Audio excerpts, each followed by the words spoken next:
الرجيم بسم الله الرحمن الرحيم يسألونك عن الله قل هي مواقيت للناس والحج وقال تعالى أيضا إن عدة الشهور عند الله 12 شهرا في كتاب الله يوم خلق السماوات والأرض منها 4 حرم ذلك الدين القيم صدق الله العظيم وقال رسول الله صلى الله عليه وسلم إنما الأعمال بالنيات وإنما لكل امرئ ما نوى إلى آخر الحديث صدق رسول الله صلى الله عليه وسلم.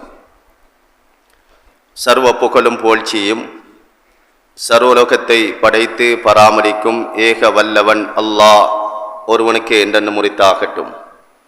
அவன் தனித்தவன், இணை துணையற்றவன், என்றும் எப்பொழுதும் எல்லோரினாலும் வணங்கப்பட தகுதியான ஏகன் என்று சாட்சியம் கூறுகின்றேன். சலாத்தும் சலாமும் சத்திய தூதர் சாந்தன் நபி ஸல்லல்லாஹு அலைஹி வஸல்லம் அன்னவர்கள் பேரிலும் அவர்களுடைய வாழ்க்கை வழிநெறிகளை அடியற்றி வாழக்கூடிய முஃமினான முஸ்லிமான ஆண்கள் பெண்கள் அனைவர்கள் பேரிலும் என்றென்றும் உண்டாவதாக.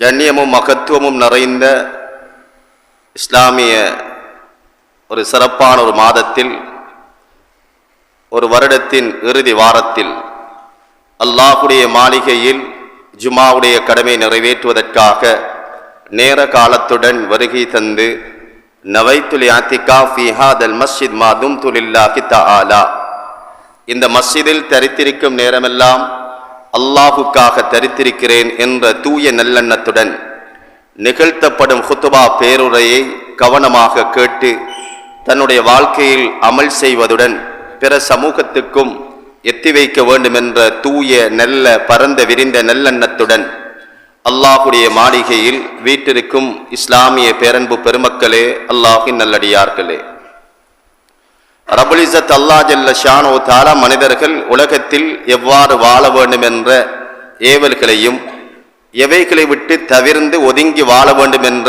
விலக்கல்களையும் தந்திருக்கிறான். அவனது ஏவல்களை தம் வாழ்க்கையில் எடுத்து நடக்கும் விடயத்திலும் அவனால் விளக்கப்பட்ட தடுக்கப்பட்ட காரியங்களில் முற்றிலுமுற்றாக தவிர்ந்து ஒதுங்கி வாழும் விடயத்தில் அடியனுக்கும் அப்பால் உங்கள் அனைவர்களுக்கும் நான் இறை கட்டளை பிறப்பிக்குகின்றேன், வசியத்தும் செய்து கொள்கிறேன். இஸ்லாமிய பேரன்பு பெருமக்களே, அல்லாஹின் நல்லடியார்களே, ரப்புல் இஸ்ஸத் அல்லாஹ் ஜல்ல ஷானஹு தஆலா இந்த உலகத்தில் மனிதர்கள் அழகாக முறையாக கண்ணியமாக வாழ்வதற்கு அழகான ஒரு வாழ்க்கை திட்டம் இஸ்லாமிய மார்க்கம். இஸ்லாமிய மார்க்கம் அது ஆரம்பமும் அழகானது, அதனுடைய முடிவும் அதைவிட மிக அழகானது. எதுவும் எப்போதும் குறை என்பது கிடையாது. அதனால்தான் அல்லாஹ் குர்ஆனில் சொல்லும் பொழுது, யா அய்யுஹல்லதீன ஆமனு, ஈமான் கொண்ட இறை விசுவாசிகளே, அல்லாஹ்வை நம்பியவர்களே, உதுஹுலு ஃபிஸ்ஸில்மி காஃபா, இஸ்லாம் என்ற அந்த மார்க்கத்தில் அதனுடைய கட்டளைகளில் அதனுடைய ஏவல்களில் தங்களை முழுமையாக அர்ப்பணித்து விடுங்கள். அல்லாஹ் அரைகூவி அழைக்குகிறான், பூர்த்தியாக நுழைந்து கொள்ளுங்கள். அரைகுறை முஸ்லிம் அல்ல, பேரில் அல்ல, நாமத்தில் அல்ல, வாழ்க்கையில் சகல கட்டங்களிலும் ஆரம்பம் தொடக்கம் இறுதி வரைக்கும் முஸ்லிமாக வாழ வேண்டும். சகோதரர்களே, பெரியார்களே, அல்லாஹ் தந்திருக்கும் இந்த இஸ்லாமிய மார்க்கம் இது ஒவ்வொரு கட்டங்களும் ஒவ்வொரு விடயங்களும் மிக அழகானது. அந்த வகையில் நாம் இந்த உலகத்தில் வாழக்கூடிய நேரத்தில் காலங்கள் நேரங்கள் என்பது மிக இன்றியமையாத ஒன்றாக இருக்கிறது. அருமையான சகோதரர்களே, பெரியார்களே, இந்த காலம், இந்த வருடம், இந்த நாட்கள் என்பது மனிதர்களுக்கு மிக முக்கியமான ஒன்றாக இருக்கிறது. உலகத்தில் யாரும் எதையும் விலை கொடுத்து பணம் கொடுத்து செல்வத்தை கொடுத்து அடைந்து கொள்ள முடியும். அடைந்து கொள்ள முடியாத ஒரு செல்வம் என்றால் அல்லாஹ் ஒவ்வொருவருக்கும் வழங்கியிருக்கும் ஆயுள் காலம். காலத்தை யாராலும் பணம் கொடுத்து வாங்க முடியாது.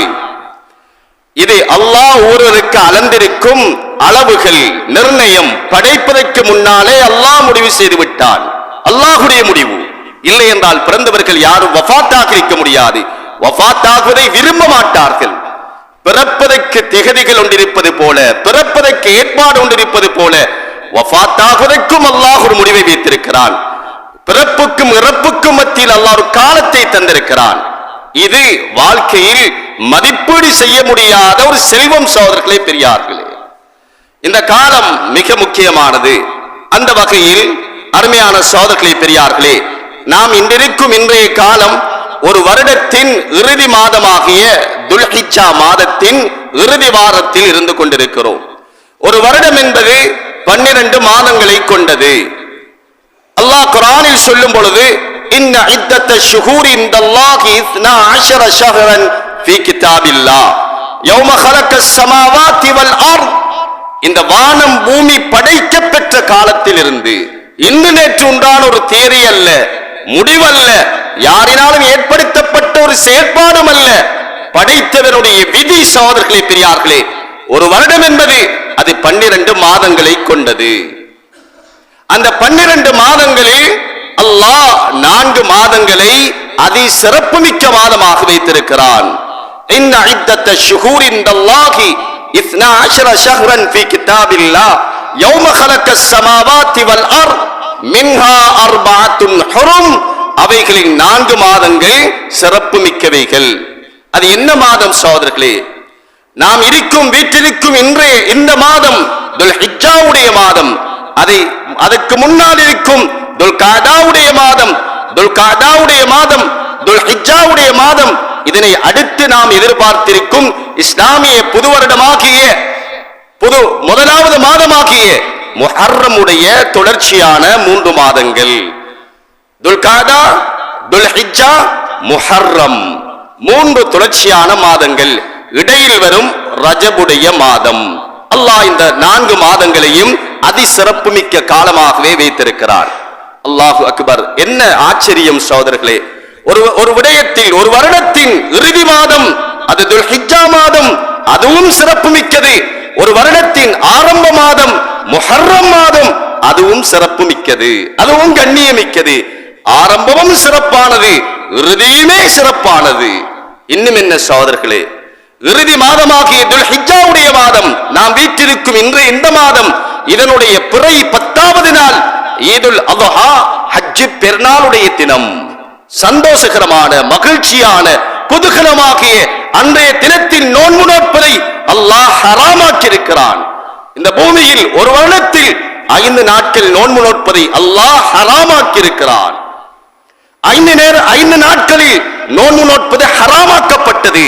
அதில் ஒன்றுதான் துல்ஹிஜ்ஜாவுடைய மாதம் பிறை 10, பிறை 11, பிறை 12, பிறை 13 ஆகிய துல்ஹிஜ்ஜாவுடைய மாதத்தின் அந்த 10லிருந்து 13 வரைக்கும் உள்ள 4 நாட்கள், 10, 11, 12, 13 ஆகிய இந்த துல்ஹிஜ்ஜாவுடைய பெருநாளுடைய தினம், அதை துயர்ந்து வரக்கூடிய ஐயாமுத் தஷ்ரீக்குடைய தினம்.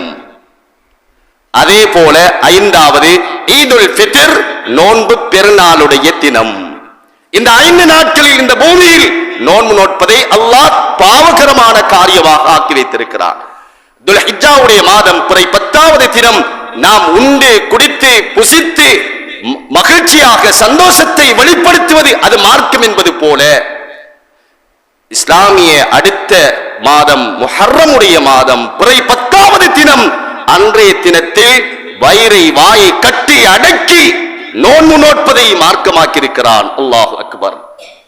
சகோதரர்களே பெரியார்களே, ஒரு வருடம் என்பது 12 மாதங்களை கொண்டது. 12 மாதங்கள். இது இன்று பூமியில் 12 மாதங்கள் என்பதற்கு 2 விதமான மாத கணிப்புகள் இருக்கிறது. நாம் இதனை இஸ்லாமிய வருடத்தில் நாம் மாதமாக கருதுகிறோம். பிறை கணக்கு கொண்டிருக்கிறது, சூரிய கணக்கு கொண்டிருக்கிறது. சூரிய கணக்கின் பிரகாரம் ஒரு வருடம் 12 மாதங்கள். ஆனால் அவைகள் 365 கால் நாட்களை கொண்டது ஒரு வருடமாக கணிக்கப்படுகிறது. இஸ்லாமிய வருடத்தில் இஸ்லாமிய அனைத்து செயற்பாடுகளும் அதற்கான வழிமுறைகள் குர்ஆன் சொல்லி தந்திருக்கிறது.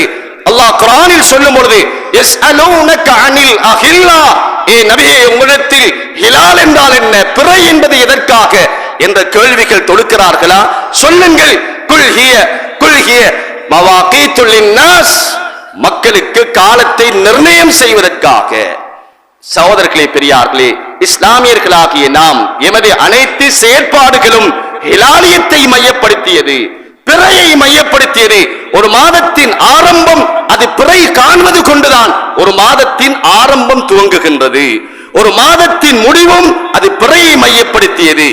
எனவே இஸ்லாமிய கணிப்பின் பிரகாரம் ஒரு வருடம் என்பது அது 353 நாட்களாக இருக்கும். சூரிய கணக்குக்கும் சந்திர கணக்குக்கும் சுமார் 11 நாட்கள் வித்தியாசம் இருக்குகின்றது. சகோதரர்களே, பெரியார்களே, சூரிய கணக்கின் பிரகாரம் ஒரு மாதம் என்பது சில நேரம் 28 நாட்களை கொண்டதாக இருக்கும், சில மாதங்கள் 29 தினங்களை கொண்டதாக இருக்கும், இன்னும் சில மாதங்கள் 30 தினங்களை மையமாக இருக்கும், இன்னும் சில மாதங்கள் 31 தினங்களாக இருக்கும். நாம் இந்த நமது நடைமுறையில் உள்ள கால குறிப்பு திகதிகளை கணித்தால் விளங்க வரும். சில மாதம் 28 அல்லது 29 தினங்களை கொண்டது, இன்னும் சில காலம் 30 அல்லது 31 நாட்களை கொண்டது ஒரு மாதமாக கணிக்கப்படுகிறது. சகோதரர்களே, பெரியார்களே, இஸ்லாமிய ஷரியத்தின் சட்டத்தின் பிரகாரம் ஒரு மாதம் என்பது அது 29 தினங்களை கொண்டதாக இருக்கும் அல்லது 30 தினங்களை கொண்டதாக இருக்கும். 29 தினங்கள் அல்லது 30 தினங்களை கொண்டதுதான் ஒரு மாதமாக இருக்குகின்றது. சகோதரர்களே, பெரியார்களே, இந்த இஸ்லாமிய வருடத்தின் ஆரம்பம் ஹிஜ்ரி ஆண்டாக இருக்கிறது. நாம் இன்று சுமார் 1445வது ஹிஜ்ரி ஆண்டில் இறுதி வாரத்தில் இருந்து கொண்டிருக்கிறோம். இன்னும் ஓரிரு சில தினங்களில் பிறை பார்க்கப்படும். பிறை ஒவ்வொரு மாதத்திலும் 29வது நாள் மாலை நேரத்தில் பிறை பார்க்கப்படும். பிறை கண்டால் அந்த மாதம் 29 தினங்களை கொண்டதாக கணிக்கப்படும். காணவில்லை என்றால் அந்த மாதத்தில் அன்றைய தினம் பிறை தலைப்பிறை காணப்படவில்லை என்றால் அந்த மாதம் 30 பூர்த்தி செய்யப்பட்டு மறுநாள் பிறை கண்டோ காணவில்லையோ அடுத்த மாதத்தின் முதலாவது தினமாக மையப்படுத்தப்படும். இன்று எமது சமூகத்தில் பிறை பார்ப்பது என்பது வெறுமனே பெருநாளுடைய தினத்துக்கான பிறை மாத்திரம்தான் பார்ப்பது சமூகத்தில் வழக்கமாக இருக்கிறது. இல்லை சகோதரர்களே, பெரியார்களே, ஒவ்வொரு மாதத்திலும் பிறை அதை ஆரம்ப தினத்தில் பார்ப்பது மார்க்கமாக இருக்கிறது. பிறை பார்த்தால் ஓத வேண்டிய துஆவையும் ஸல்லல்லாஹு அலைஹி வஸல்லம் அவர்கள் சொல்லி தந்திருக்கிறார்கள். அருமையான சகோதரர்களே, பெரியார்களே, இந்த அடிப்படையில் ஒரு வருடம் 12 மாதங்களை கொண்டது. இது இன்டர்நெட் உருவான ஒரு விடயம் ஒன்று அல்ல. சுமார் உலகம் படைக்கப்பெற்ற காலத்திலிருந்தே இந்த நடைமுறை இருந்து வருகிறது. ஆனால் ஹதரத் இஸ்மாயில் அலைஹிஸ்ஸலாம் அவர்களுடைய பரம்பரையில் வளர்ந்த அரபிய சமூகம் அவர்கள் காலத்தை கழிப்பதற்கு அவர்கள் யானை வருடத்தை மையப்படுத்தி காலங்களை கடித்துக் கொண்டு வந்தார்கள். பின்னால் யானை ஆமுல் ஃபீல் என்று சொல்லப்படும் யானை வருடங்கள் என்று சொல்லப்படும். அவர்கள் அதனை மையப்படுத்தி அவர்களுடைய காலங்களை, தேதிகளை, வருடங்களை அவர்கள் கணித்துக் கொண்டே வந்தார்கள். ஹதரத் ஸல்லல்லாஹு அலைஹி வஸல்லம் அவர்களுடைய வஃபாத்துக்கு பின்னால் ஹதரத் உமர் ரலியல்லாஹு தஆலாவுடைய খিলাফத்தின் பொழுதுதான் நாம் எமது இஸ்லாமிய நாட்காட்டிகளை, இஸ்லாமிய தேதிகளை, விடயங்களை, குறிப்புகளை குறிப்பதற்கு நாட்கள் மிக முக்கியமானது, தேதிகள் மிக முக்கியமானது, குறிப்புகள் மிக இன்றியமையாதது. இதை கணிப்பதற்காக நாம் எவ்வாறு முடிவு செய்வது, எதனை மையப்படுத்தி எமது வருடத்தை கணிப்பது, காலத்தை கணிப்பது என்ற பாரிய சட்டசபை சேர்ந்த ஒரு ஆலோசனை நடைபெறுகிறது. ஹதரத் உமர் ரலியல்லாஹு தஆலா அவர்களுடைய காலத்தில், அன்றைய காலத்தில் வாழ்ந்த பெரும் அறிஞர்கள், மார்க்க மேதைகள், சஹாபாக்கள் பலர்களும் பல கருத்து அபிப்பிராயங்கள் சொல்லுகிறார்கள். சிலர்கள் சொல்லுகிறார்கள் ஒரு வருடத்தின் துவக்கத்தை ஹதரத் ஸல்லல்லாஹு அலைஹி வஸல்லம் அவர்கள் இந்த பூமியில் அவதரித்த பிறந்த அந்த காலத்தை மையப்படுத்தியதே எமது வருடத்தின் முதல் மாதமாக கணிப்போம்.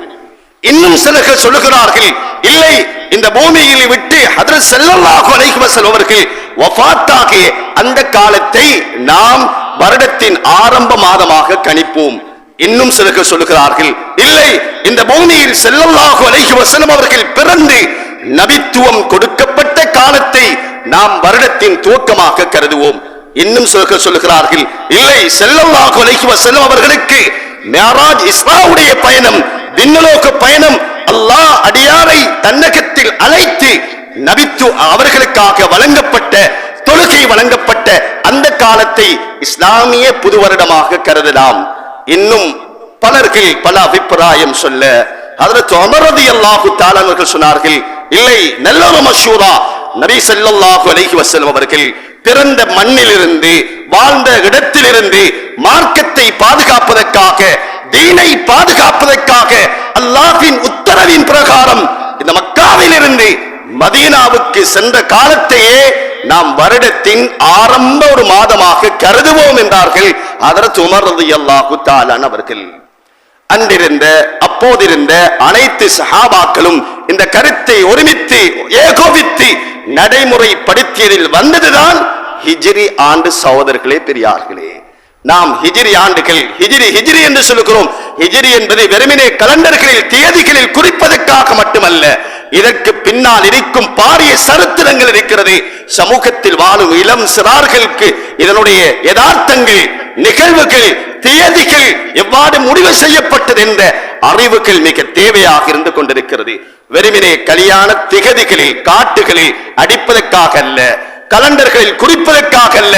இன்னும் சிலர்களுக்கு இஸ்லாமிய வருடத்தில் 12 மாதம், அந்த மாதத்தில் உள்ள ஒவ்வொரு நாமங்கள் பெயர்கள் கூட தெரியாது.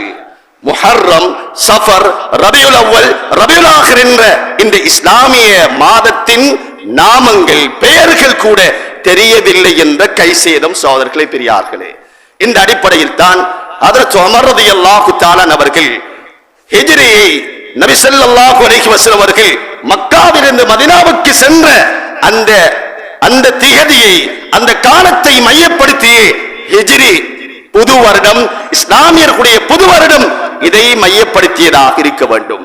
அருமையான சகோதரர்களே, பெரியார்களே, நபி ஸல்லல்லாஹு அலைஹி வஸல்லம் அவர்களுக்கு தாம் பிறந்து வாழ்ந்து இருந்த அந்த பூமியை விட்டு வெளியாக்கப்படுவோம், ஹிஜ்ரத் செய்வோம் என்ற செய்தி இன்று நேற்று அன்றல்ல.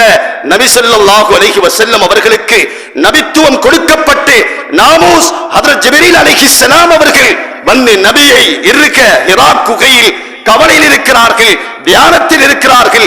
அங்கே இருக்கும் பொழுது ஜம்மிலூனி அவர்கள் அங்கே வந்து அவர்களை அழைத்து இக்ரா ஓதுவீராக என்ற முதல் வசனம் இறங்குகிறது. நபி அவர்கள் திடுக்கிட்டவர்களாக, பயந்தவர்களாக ஓடோடி செல்கிறார்கள். அதற்கு ஹதீஜாவிடத்தில் ஓடி செல்ல அங்கே ஜம்மிலூனி ஜம்மிலூனி, என்னை போர்த்துவீராக என்று சொல்ல அதற்கு ஹதீஜா ரலியல்லாஹு தஆலா அவர்கள் அன்று வாழ்ந்த மிக பெரும் அறிஞர் வரக்கத் இப்னு நௌஃபலிடம் நபி ஸல்லல்லாஹு அலைஹி வஸல்லம் அவர்களை அழைத்து செல்கிறார்.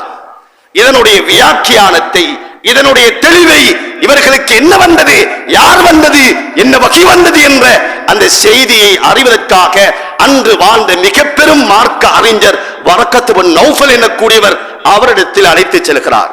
அவர் இந்த நிகழ்வுகளை, செய்திகளை கேட்டுவிட்டு வந்தவர், வானவர், உங்களுக்கு கிடைத்திருப்பது வஹி, நபித்துவம் கிடைக்கிறது. உங்களுடைய செய்திகள் முன்னால் இருந்த வேதங்களில் சொல்லப்பட்டிருக்கிறது.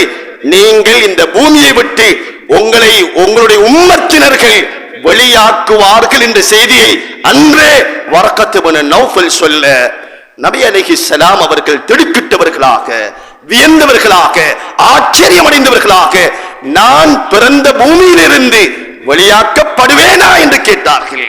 ஏனென்றால் நபி ஸல்லல்லாஹு அலைஹி வஸல்லம் அவர்கள் உயர்ந்த, உன்னதமான, சிறந்த பரம்பரை வம்சத்தில் இருந்தவர்கள், பிறந்தவர்கள். அன்று வாழ்ந்த சகல மக்களினாலும், மனிதர்களினாலும், சமூகத்தினாலும் மதிக்கப்பட்டவர்கள். அல் அமீன் என்ற நாமம் கொடுக்கப்பட்டவர்கள், அஸ்ஸித்தீக் என்ற நாமம் கொடுக்கப்பட்டவர்கள், சாதிக் என்று சொல்லப்பட்டவர்கள், உண்மையாளர், நம்பிக்கையாளர் என்ற பல நாமங்கள், பல புனை பெயர்கள், பண்புகள் கொடுக்கப்பட்ட நான் இந்த பூமியிலிருந்து வெளியாக்கப்படுவேனா? சொன்னார்கள், ஆம், வெளியாக்கப்படுவீர்கள். எதற்காக சொல்லிவிட்டு சொன்னார்கள், நீங்கள் வெளியாக்கப்படுவது உங்களுடைய நாமத்துக்காக அல்ல, உங்களுக்கு வழங்கப்பட்ட அந்த மார்க்கத்தை இந்த பூமியில் பரத்தும் பொழுது உங்களுடைய சமூகத்தில் இருந்த எதிர்ப்பலைகள் கிளர்ந்தெலும்பும் மேலோங்கும் தாங்க முடியாமல் பிறந்த மண்ணை விட்டு வெளியாக்கப்படுவீர்கள் என்ற செய்தியை ஹஜ்ரத் ஸல்லல்லாஹு அலைஹி வஸல்லம் அவர்களுக்கு முதலாவது வஹீயுடைய சந்தர்ப்பத்தில் இருந்து விளங்கப்படுத்தப்பட்டது. அருமையான சகோதரர்களே, பெரியார்களே, இந்த ஹிஜ்ரி என்பது, இந்த ஹிஜ்ரத் என்பது அரபு பதமாக இருந்த பொழுதிலும் ஹிஜ்ரத் என்ற வார்த்தையின் அதனுடைய அரபி வார்த்தையின் அர்த்தம் என்ன, அதனுடைய தெளிவாக்கம் என்ன? ஹிஜ்ரத் என்றால் ஒருவர் துறந்து செல்வது, தான் வாழும், தான் பிறந்த, தான் இருந்த இடத்தை விட்டு தன்னுடைய மார்க்கத்தை பாதுகாப்பதற்காக, தன்னுடைய தீனை நிலைப்படுத்துவதற்காக, தன்னுடைய மார்க்க விழுமியங்களை பேணுவதற்காக தான் இருக்கும் இடத்தில் அதற்கான சூழல், சந்தர்ப்பம், அதற்கான வழிமுறைகள் இல்லாத பட்சத்தில் அதை நான் பாதுகாப்பதற்காக துறந்து செல்வது. அருமையான சகோதரர்களே, பெரியார்களே, இது ஹதரத் ஸல்லல்லாஹு அலைஹி வஸல்லம் அவருடைய காலத்தில் மட்டுமல்ல, இதற்கு முன்னால் வாழ்ந்த நபிமார்களுடைய சமூகத்திலும் இது போன்ற நிகழ்வுகள் நடந்திருக்கிறது.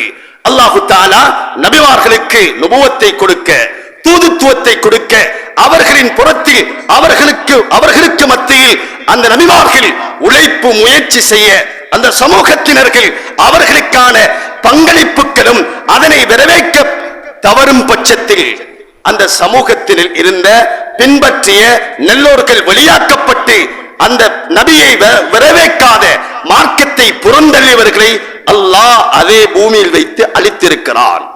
ஹஜ்ரத் சாலிஹ் அலைஹிஸ்ஸலாமுடைய சரித்திரத்தை படித்து பாருங்கள், ஹூத் அலைஹிஸ்ஸலாமுடைய சரித்திரத்தை படித்து பாருங்கள், பல நபிமார்களுடைய சரித்திரங்கள். அவர்கள் வாழும் பொழுது நபித்துவத்தை, ஏகத்துவத்தை, ரிசாலத்தை, மார்க்கத்தை சமூகமயப்படுத்த அந்த சமூகத்தில் வாழ்ந்தவர்கள் அதனை அங்கீகரிக்கவில்லை என்றால் அவர்கள் நல்லோர்கள் வெளியாக்கப்பட்டு இருப்பவர்கள் அழிக்கப்படுவார்கள். அல்லாஹு தஆலா குர்ஆனில் இது போன்ற சம்பவங்களை ஏராளமாக சொல்லி வருகிறான். இன்னும் இரண்டாவது ஹிஜ்ரத்துடைய ஒரு பாடம், இருக்கும் இடத்தில் அதற்கான சந்தர்ப்பங்கள் வழங்கப்படவில்லை என்றால் இருக்கும் நல்லோர்கள் அந்த இருக்கும் இடத்தை விட்டு அவர்கள் தன்னுடைய மார்க்கத்தை பாதுகாப்பதற்காக நல்லொரு சூழலில் துறந்து செல்ல வேண்டும். அந்த வகையில் இந்த ரெண்டும் ஹிஜ்ரத்துடைய கருத்தாக இருக்கிறது. அருமையான சகோதரர்களே, பெரியார்களே, ஹஜ்ரத் ஸல்லல்லாஹு அலைஹி வஸல்லம் அவர்கள் ஹிஜ்ரத்துடைய அந்த பயணத்தை மேற்கொண்ட பொழுது அந்த ஹிஜ்ரத்துடைய பாடம், அந்த நிகழ்வு வாழ்க்கையில் எமது சமூகத்தில் பாரிய படிப்பினைகளை தருகிறது. நபி அலைஹிஸ்ஸலாம் அவர்கள் ஹிஜ்ரத்துடைய அந்த சிந்தனையும் அந்த போக்கும் இருந்த பொழுது அவர்கள் முதலாவது இருக்கும் இடத்தை விட்டு அவர்களாகவே கிளர்ந்து செல்லவில்லை, நகர்ந்து செல்லவில்லை. அவர்கள் செல்வதற்கு முன்னால் பாரிய ஒரு திட்டமிட்டினார்கள், ஒரு தூர நோக்கு சிந்தனையுடன் செயற்பட்டார்கள். செல்லும் இடத்தை கனவினூடாக காண்பிக்கப்பட்டது. அந்த இடத்துக்கு இவர்கள் செல்வதற்கு முன்னால் சில தோழர்களை அனுப்பி அங்குள்ள சூழலை, அங்குள்ள மாகோலை, வருபவர்களை வரவேற்பதற்கு தயார்படுத்துவதற்காக நபி அலைஹிஸ்ஸலாம் சிலர்களை அனுப்பி வைத்தார்கள். இன்னும் செல்லும் பொழுது செல்லும் பாதையில் எந்த விதமான இடர்கள், தீங்குகள், பிரச்சனைகள் வந்துவிடக் கூடாது என்பதற்காக திட்டமிட்டினார்கள்.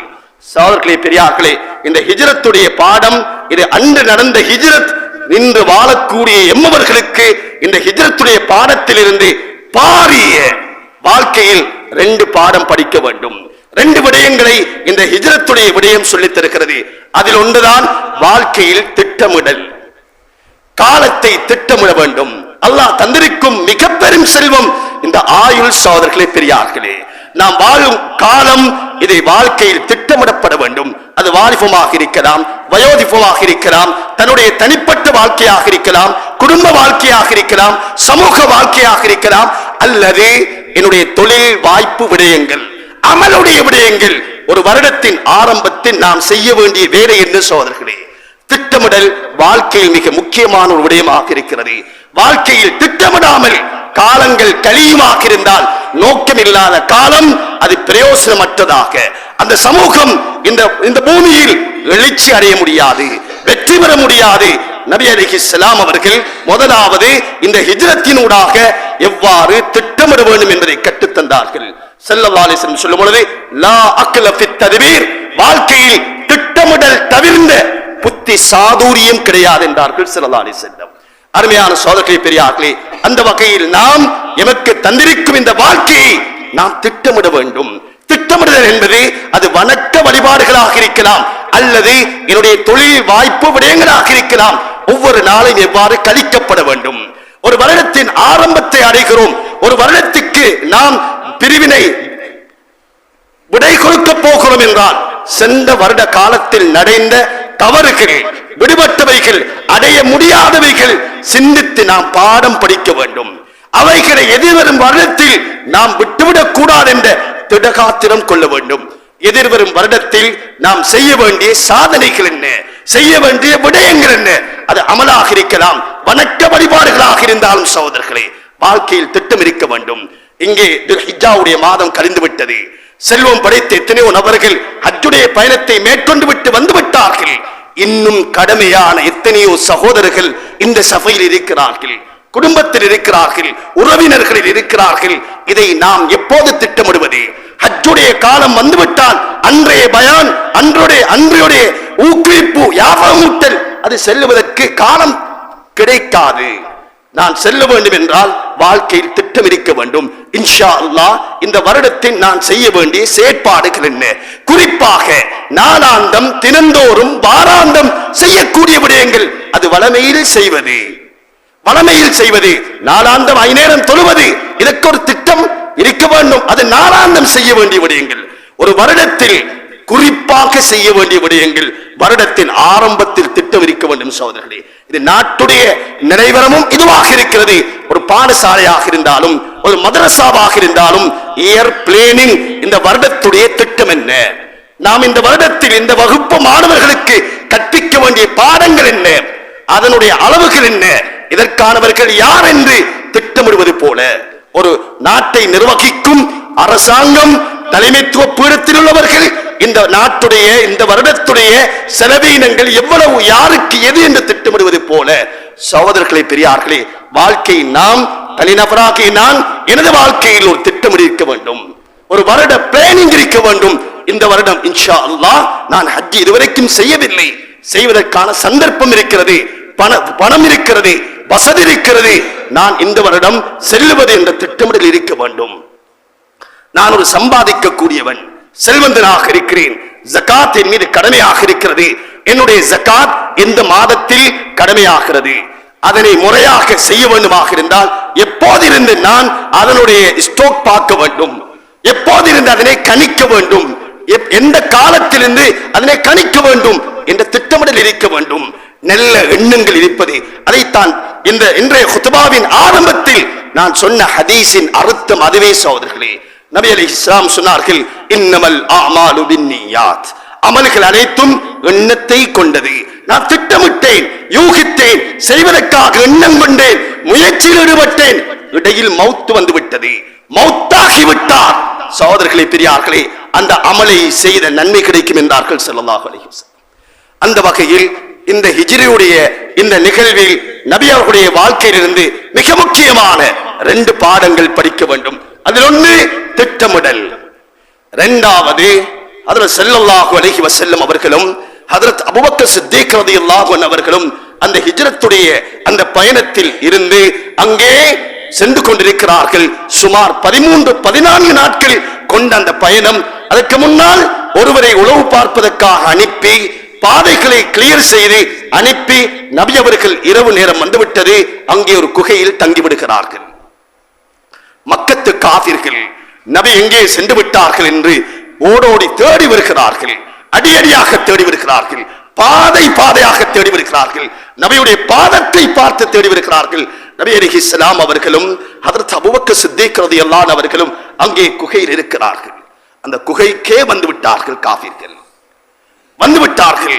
உள்ளே குகையிலிருந்து ஓட்டையினால், துவாரத்தினால் பார்க்கிறார்கள். ஹஜ்ரத் அபூபக்கர் சித்தீக் ரலியல்லாஹு அன்ஹு சொன்னார்கள், யா ரசூலல்லாஹ், ஏதோ காஃபிர்கள் வந்து விட்டார்கள், நாம் இருக்கும் இடத்தை அடைந்து விட்டார்கள், நமக்கு என்ன நேரப் போகிறது? அப்போதுதான் நபி அலைஹிஸ்ஸலாம் சொன்னார்கள், லா தஹ்சன் இன்னல்லாஹ மஅனா. யா அபூபக்கர், கவலைப்படாதீங்க, அல்லாஹ் எங்களோடு இருக்கிறான். எப்படியான கட்டம் சகோதரர்களே, எப்படியான நேரம் சகோதரர்களே! இது இந்த வார்த்தை, இந்த நிகழ்வு என்ன சொல்கிறது? ஒரு வாழ்க்கையில் ஒரு மனிதர் திடகாத்திரத்துடன் வாழ வேண்டும். இது வந்தாலும் என்னுடைய இறைவன் என்னுடன் இருக்குகிறான், என்னுடைய இறைவனின் நாட்டம் இல்லாமல், அல்லாஹ்வுடைய முடிவில்லாமல் ஒரு மரத்திலிருந்து காய்ந்த இலை விடுவதும் அல்லாஹ்வுடைய முடிவின் பிரகாரம் சகோதரர்களே. இன்று சமூகத்தில் நாம் சீரழிவதும், தத்தளிப்பதும், குழப்பம் அடைவதும், விரக்தி அடைவதும் என்னால் என்னுடைய முயற்சி தோற்றுவிட்டது, இதனால் வாழ முடியவில்லை, என்னுடைய முயற்சி தோற்றுவிட்டது, என்னுடைய தீர்ப்பு அறிவு, என்னுடைய முயற்சி, என்னுடைய செல்வம் பலன் கொடுக்கவில்லை, என்னால் வாழ முடியவில்லை, தண்ணியை தான் மாய்த்துக் கொள்கிறேன் என்ற நிலைமைக்கு மனிதர்கள் வந்து விடுகிறார்கள்.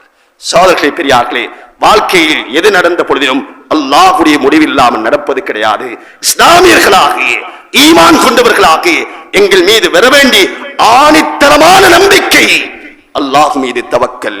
ஃபைதா அஸம்த ஃபதவக்கல் அலல்லாஹ். ஒரு விடயத்தை நாடிவிட்டால் இஸ்திகாரா செய்தீர்கள், மஷூரா செய்தீர்கள், ஒரு காரியத்தில் ஈடுபடுகிறீர்கள், ஆரம்பம் தோல்வியை போன்று வருகிறது, ஆரம்பம் பிடியை போன்று வருகிறது, ஆனாலும் தளர்ந்து விடக்கூடாது.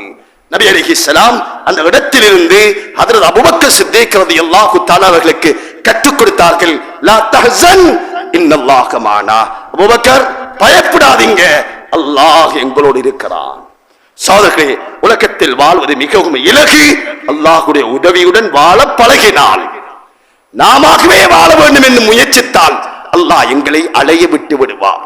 அதனால்தான் இந்த நாட்டில், இந்த உலகத்தில் அதிகமான தற்கொலைகள் அறிஞர்கள், அறிவாளிகள், ஆய்வாளர்கள், கண்டுபிடிப்பாளர்கள் வாழும் நாடுகளில் தற்கொலைகள் அதிகம். சகோதரர்களே, குறிப்பாக அமெரிக்கா, சைனா, ரஷ்யா போன்ற நாடுகளில் தற்கொலை அதிகம் என்ற செய்தி தகவல்கள் கிடைக்கிறது. அங்கே கண்டுபிடிப்புகள், ஆய்வாளர்கள், அறிஞர்கள் நிறைவாக இருக்கிறார்கள். வாழ்க்கையில் விரக்தி ஏற்படுகிறது. ஏன்? படைத்தவன் மீது உள்ள நம்பிக்கையின் குறைபாடு. வாழ்க்கையை தோற்று விடுவோம் சகோதரர்களே. வாழ்க்கையில் வெற்றியடைய வேண்டுமாக இருந்தால் அல்லாஹ் மீது அசைக்க முடியாத நம்பிக்கை சகோதரர்களே. இந்த நம்பிக்கையின் வலுப்பம் இது யார் அடியான் உண்டானது அல்ல, அடியான் படைத்தவுடன் உள்ள தொடர்பு சகோதரர்களே. இதை சீராக்க வேண்டும். இந்த வருடத்தின் ஆரம்பத்தில் நாம் ஒரு முடிவுக்கு வர வேண்டும். சென்ற வருடத்தில் நடந்த தவறுகளுக்கான தௌபாவும் பாவமீட்பும் எதிர்வரும் வருடத்தில் இன்ஷா அல்லாஹ், எதிர்வரும் காலத்தில் அல்லாஹ் தந்த உடம்பினால், அல்லாஹ் தந்த உடம்பினால், உறுப்பினால் அல்லாஹ்வுக்கு மாற்றமான செயல் நான் செய்வதில்லை என்ற உறுதி பிரமாணத்துக்கு நாம் பெற வேண்டும். இதை நாம் அல்லாஹ்வுக்கு செய்ய வேண்டிய கடமை சகோதரர்களே. அல்லாஹ் தந்த ஆரோக்கியம், அல்லாஹ் தந்த உறுப்புகள், இந்த ஆரோக்கியத்தின் பெருமானம் என்ன, இந்த உறுப்பின் பெருமதி என்ன, இந்த கண்ணை அல்லாஹ் தந்திருக்கிறான், இதனுடைய பெருமானம் என்ன சகோதரர்களே. நபி அலைஹிஸ்ஸலாம் அதனால் தான் சஜ்தாவில் ஓத வேண்டிய துஆவை சொல்லி தந்தார்கள். அல்ஹம்துலில்லாஹில்லதி சக்க சமாஹு வ பஸரஹு பிஹவுலிஹி வ குவத்திஹி ஃபதபாரக்கல்லாஹு அஹ்ஸனுல் காலிகீன். இந்த கண்ணை படைத்து இந்த கண்ணில் வெடிப்பை ஏற்படுத்திய அல்லாஹ்வுக்கே எல்லா புகழும். கண்ணை படைத்து கண்ணில் வெடிப்பை ஏற்படுத்தவில்லை என்றால் கண் இருந்தும் பார்க்க முடியவில்லையே. அல்லாஹு அக்பர். நபி அலைஹிஸ்ஸலாம் எப்போதும் நாம் அல்லாஹ்வுக்கு நன்றி உள்ளவர்களாக வாழ வேண்டும். நன்றி உச்சகட்டம் என்ன சகோதரர்களே?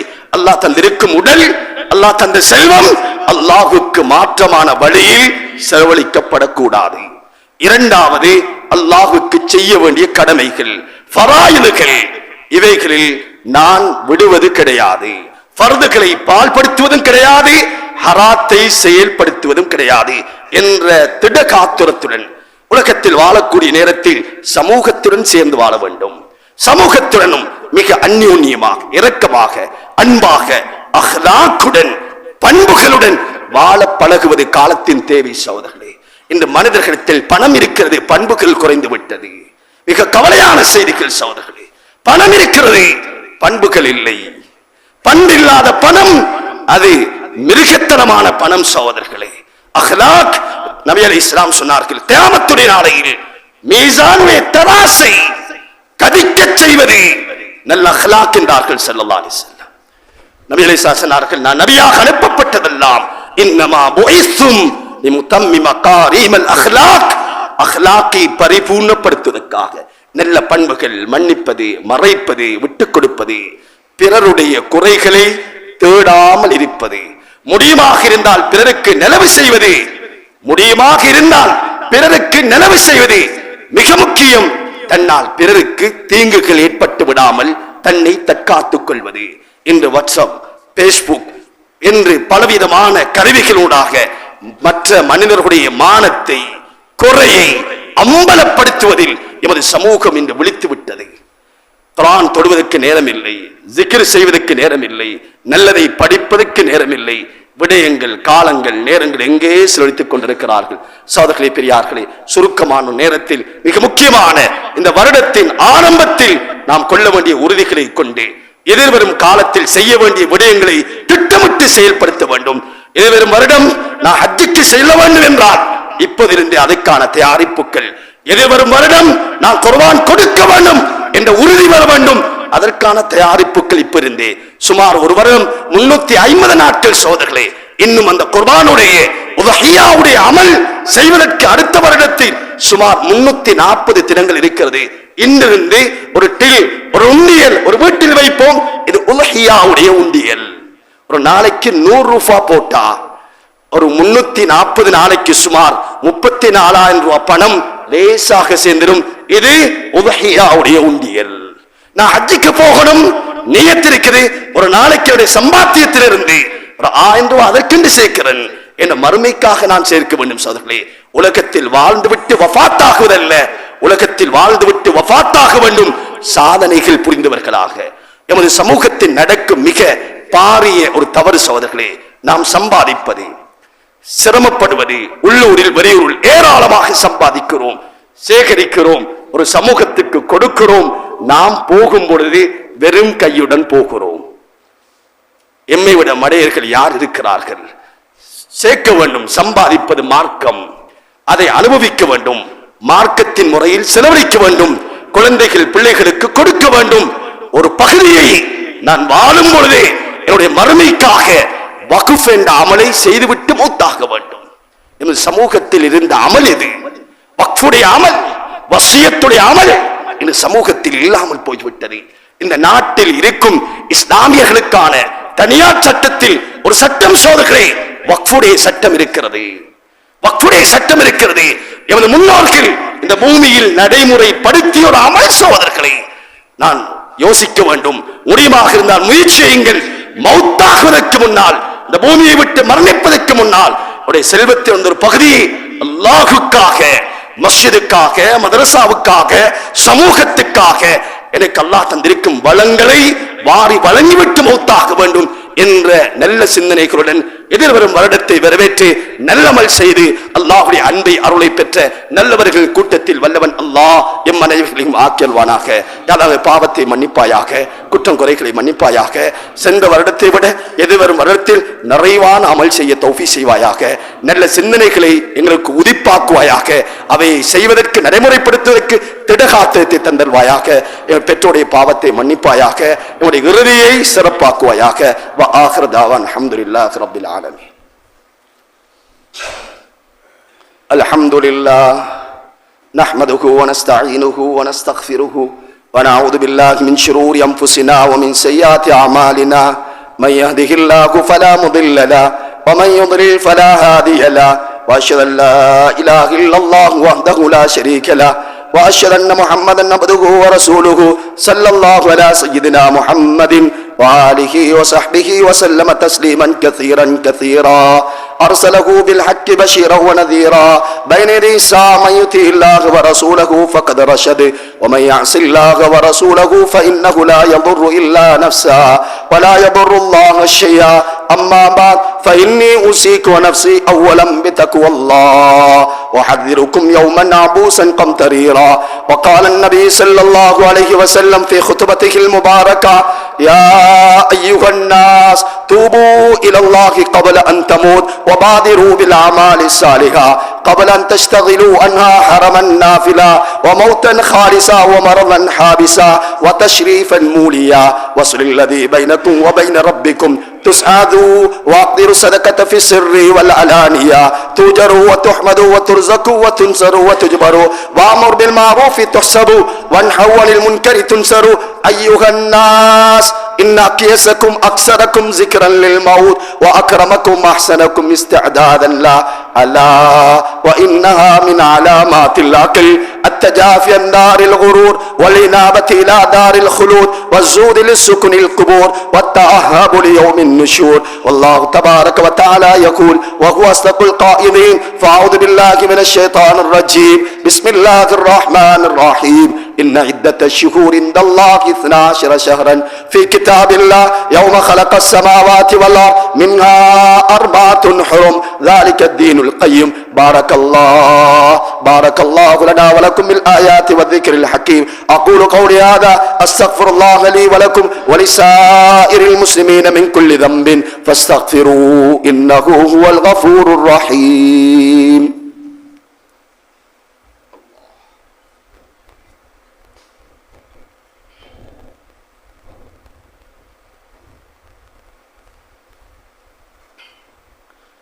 الحمد لله الذي أرشدنا إلى صراط مستقيم والذي أنعم علينا بدينه التقويم. وأشهد أن لا إله إلا الله وحده لا شريك له وأشهد أن سيدنا محمدا عبده ورسوله صلى الله وسلم على رسوله الأمين سيدنا محمد وآله وأصحابه ومن تبعهم بإحسان إلى يوم الدين. أما بعد فيا أيها الإخوان في الله اتقوا الله وأطيعوا إن أكرمكم عند الله أتقاكم. إن الله أتانا العقل وأمرنا بالتفكير به في خلقه وقد جعل الله ليلا ونهارا وكل منهما يجري على تدبيره وتقديره. فإذا أدبر الليل أقبل النهار وإذا أدبر النهار أقبل الليل. فيجب علينا أن نتأمل في هذا من يفعل هذا وما قائدة هذا ولمن قائدة هذا. فيا أيها الإخوان في الله اعبدوا الله حق عبادته هذه غاية الأهداف. وتفكروا في خلق الله واتقوا في جميع الأوقات ولا تحملوا لحلة ما في اتباع الشهوات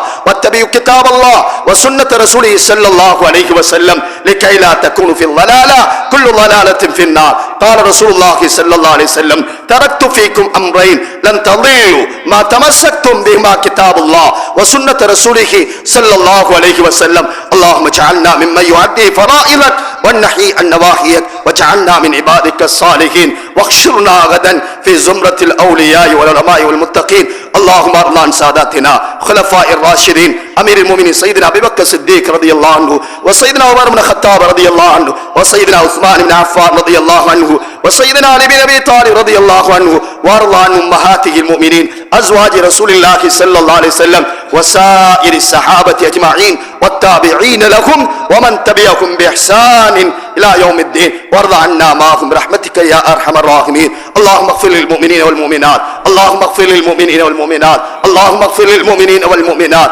والمسلمين والمسلمات الأحياء منكم والأموات إنك قريب مجيب الدعوات. اللهم اجرنا من النار اللهم اجرنا من النار اللهم اجرنا من النار ولا تجعلنا من حطب النار فإنها بئس الدار وبئس المثوى وبئس القرار. ربنا اغفر لنا ولإخواننا الذين سبقونا بالإيمان ولا تجعل في قلوبنا غلا للذين آمنوا ربنا إنك رؤوف رحيم. عباد الله رحمكم الله إن الله يأمر بالعدل والإحسان وإيتاء ذي القربى وينهى عن الفحشاء والمنكر والبغي يعظكم لعلكم تذكرون. وذكروا الله العظيم الجليل الجبار يذكركم وادعوه يستجب لكم يهدكم ولذكر الله تعالى أعلى وأولى وأعز وأجل وأتم وأهم وأكبر والله يعلم ما تصنعون.